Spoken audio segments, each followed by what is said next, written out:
Serious. Christians turned atheists. What made you lose your faith? This quote from Jefferson.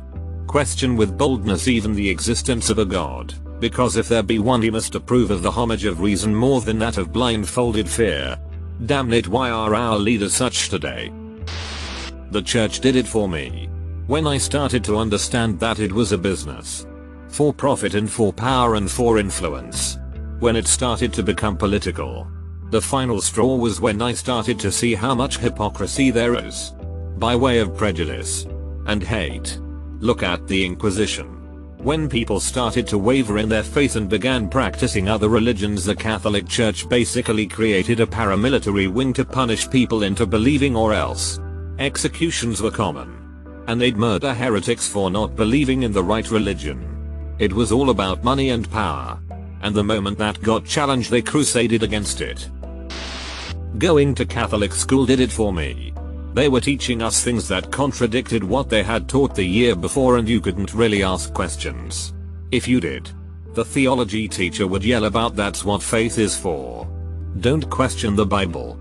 What really made me disgusted was that the teachers were adamant that suicide sends your soul straight to hell because you took the life of one of God's creatures. A schoolmate had a father who took his life, and the way they handled it was horrible and basically made mental health issues a nothing burger. 3 years after the above incident, my brother took his own life, and these a-hole teachers had the audacity to show up to the visitation to pay their respects. I had to walk away so I wasn't rude. My friend is married to a devout Catholic and he's against meds too.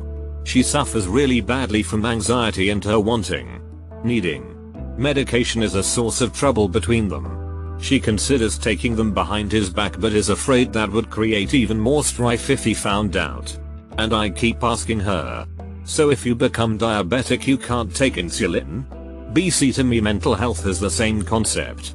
Your body can't regulate hormones. You need outside help. And, honestly, I don't think a loving God would condemn a person for trying to prevent suicide or murder just BC a church told you substances are bad.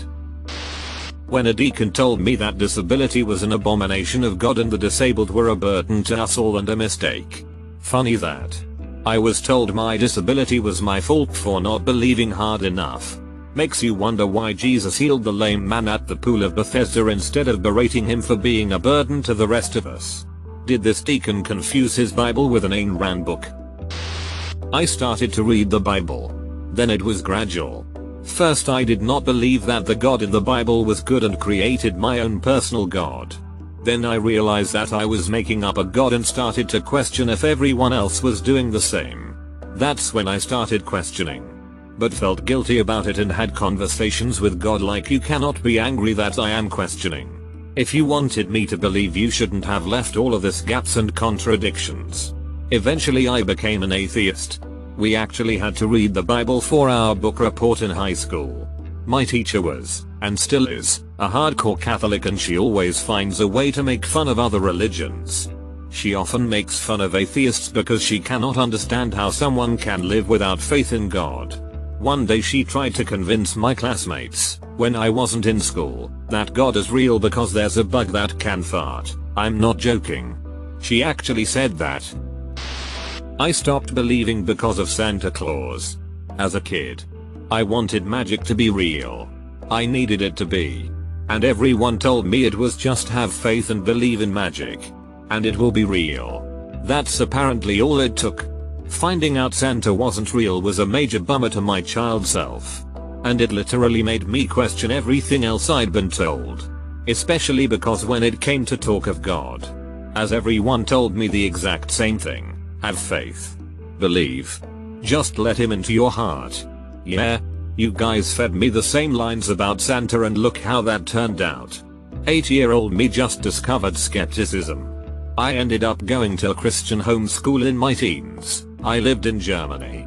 And it was the only way for me to get an American education. I never stopped that discerning, questioning attitude. Eventually I just started to roll my eyes at a lot of the claims in the teachings. And the excuses of why things were the way they were just felt like people trying to fill in the blanks. For example, nobody could provide proof God existed. And they'd just point to the Bible as proof. Just look at it. It's all the proof you need. I'd counter the Bible was written by man. And they could say anything they wanted. Oh. But God guided them to write it. So. Let me get this straight. God's all powerful. Yet can't write his own book. Why does he need regular people to do it for him? Couldn't he just will it into existence like he did the 10 Commandments? And second. If God were all powerful, wouldn't the Bible be written in a language every human could understand and didn't need to be open to interpretation? Over the years my spirituality grew less and less. All because I asked basic questions and nobody could ever give me an answer that didn't ultimately end up coming back to Santa Claus. You just have to have faith.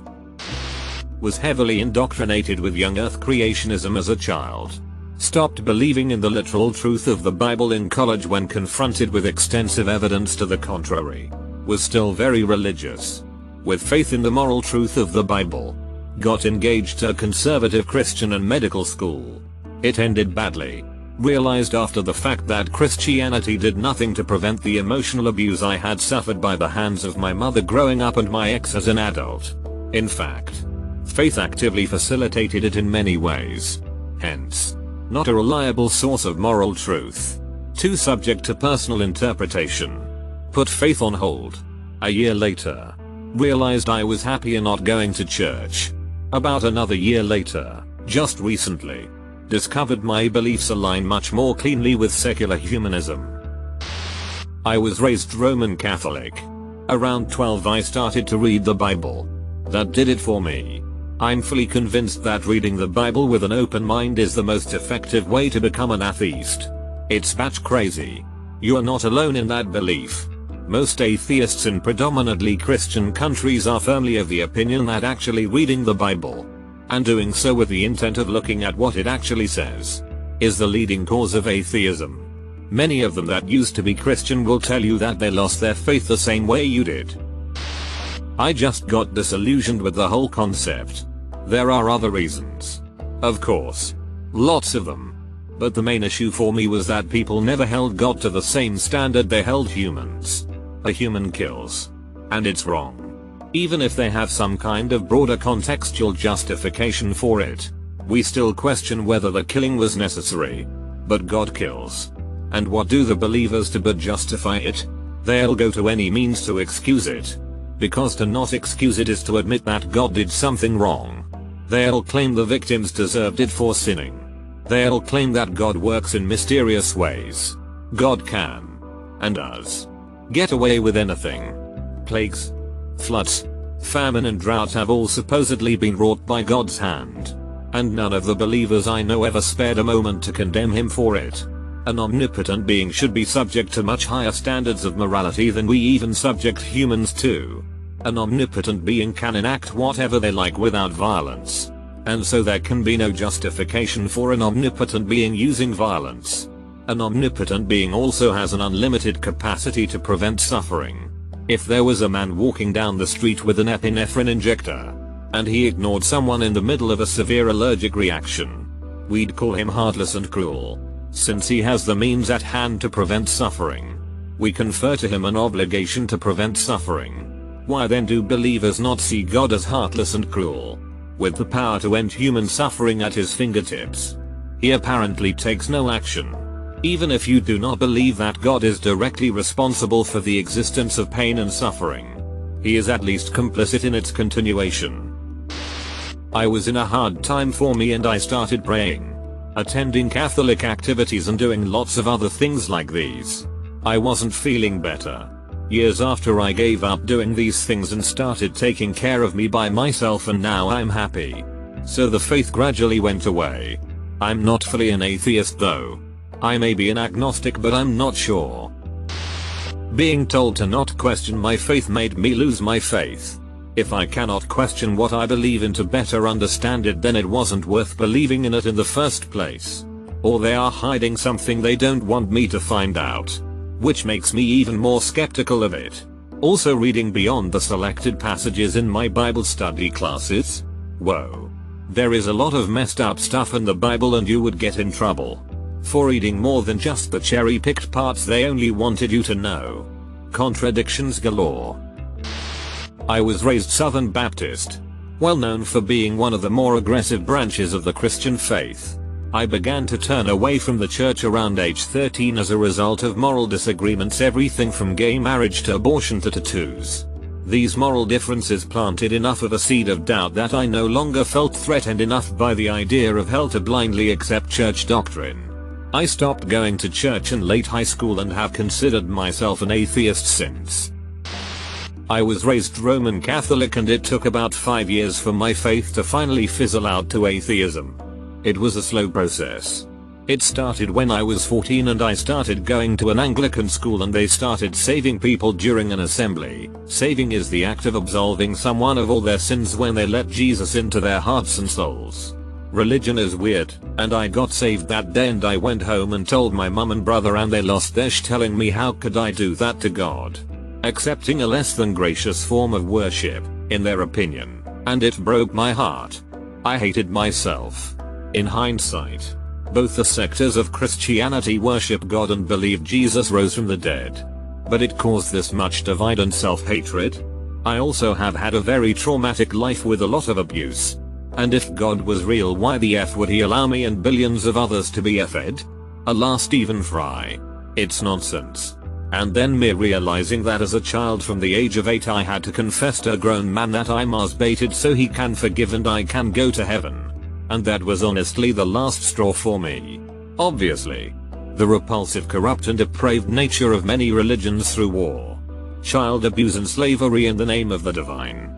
But also for more personal reasons, because I feel like as humans we will justify anything to ourselves just to avoid admitting that our firmly held beliefs we have had since innocence are lies.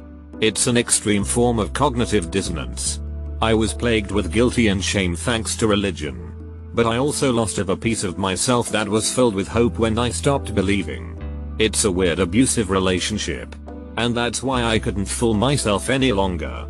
Good ask.